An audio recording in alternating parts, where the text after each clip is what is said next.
गंजबासुदा में स्टेशन मंडी में 100 वर्ष से अधिक पुराने नौलखी मंदिर में नौलखी खालसा के पंचों, संतों और गण्यमान्य नागरिकों की बैठक बुलाई गई, जिसमें श्रीमंत राम मनोहर दास जी को सर्वसम्मति से चादर ओढ़ाकर विधिवत स्टेशन नौलखी मंदिर की व्यवस्था और महताई की कमान सौंपी गई। ये निर्णय साकेतवासी बाबा जगन्नाथ महतो महाराज की वसीयत के आधार पर लिया गया।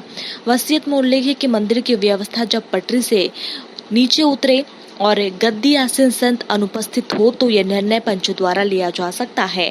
इसी के तहत यह निर्णय लिया गया और इसका प्रस्ताव गंज हनुमान मंदिर के महंत रामेश्वर दास त्यागी महाराज द्वारा रखा गया, जिसका अनुमोदन पचमा स्थित हनुमान जी मंदिर के महंत गणेश दास महाराज, मलुकपीठ के संत जगन्नाथ महाराज, घोसा के संत भरत राजकोट से जमुना दास, सीहोर से उदास मुरली वाले परमदास ने इसका अनुमोदन रखा। इस मौके पर संतों, गण्यमान्य नागरिकों सहित नौलखी खालसा के पंचों की उपस्थिति और सहमति से श्री महंत को स्टेशन रोड स्थित नौलखी मंदिर की महताई सौंपी गई।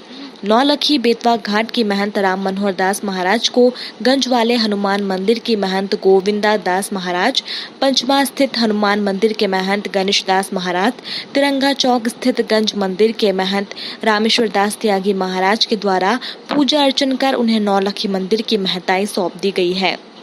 अब मंदिर की देखरेख, संतों की सेवा और मंदिर की व्यवस्था संतों की सेवा, मंदिर की व्यवस्था श्रीमंत के निर्देशानुसार सुचारू रूप से चलेगी। इस अवसर पर सभी महंतों के द्वारा एक संयुक्त शपथ पत्र भी दिया गया है, जिसमें कई बिंदु लिखे हुए हैं।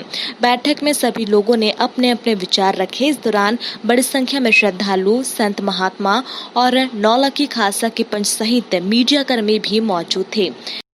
ये किसानों के द्वारा जो एक एक मुट्ठी अनाज दिया जाता है उससे चलती है, इसलिए निश्चित रूप से जनता की श्रद्धा यहाँ है भी और वे श्रद्धा से सेवा भी कर रही है। तो जनता जनार्दन और हमारे यहाँ ये जो पंचायती व्यवस्था है, वसीयत में पूज्य बड़े महाराज जी की स्पष्ट रूप से लेख है, इसमें किसी को भी कोई बैर विरोध जैसी बात भी नहीं है। हमारे पत्रकारों से निवेदन है कि आप पूज्य महाराज जी की जो अपने हाथ से लिखी हुई वसीयत है, आप स्वयं उसको पढ़ेंगे तो वास्तविकता का आपको बोध हो जाएगा कि कहाँ क्या वस्तु, क्या यथार्थ स्थिति है, उसका आपको अनुभव हो जाएगा। इसलिए कोई भी समाचार पत्र में कोई भी चीज निकालने से पहले पत्रकार या मीडिया को यहाँ के जो संत हैं, जो बड़े बूढ़े बुजुर्ग हैं, उनसे आकर के पहले परामर्श लेनी चाहिए। महाराज ऐसी ऐसी बात निकालने जा रहे हैं, हमको ऐसी सूचना मिली है, कहाँ तक सत्य है, कहाँ तक क्या है, उसके विषय में ठीक से पूर्वापर विचार होना चाहिए।